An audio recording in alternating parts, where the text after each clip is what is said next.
We're going to go through how to perform a bird dog. So extend and flex your back until you find a nice and relaxed position with your knees right underneath your hips and your arms right underneath your shoulders. As you can see in the first progression, I'm starting to move my arm only in a direction that's straight out from my body.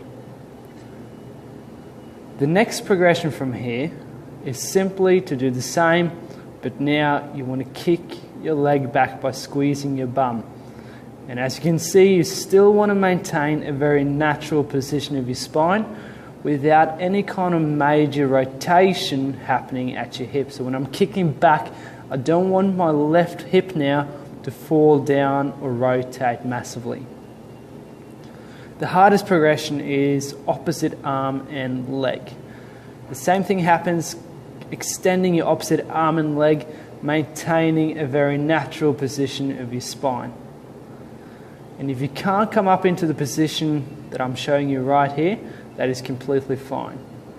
To make things a bit harder, you can place a cone on your back, and we're starting with the same basic progressions with your arms only. So you reach out and come back. The cone is going to give you a teeny tiny bit of feedback.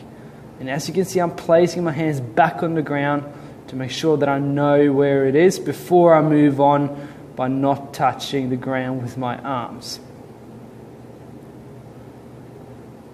And from here, things become a tiny bit harder as I'm trying to kick back as soon as I can. And you can see how the angle on my leg changes immediately to a bit lower as soon as I have a bit of proprioceptive feedback from the cone on my back. And now here comes the hardest progression, where I'm reaching with opposite arm and leg. And all you want to do is just maintain that cone from falling off your back, because if you rotate too much, the cone is going to fall off.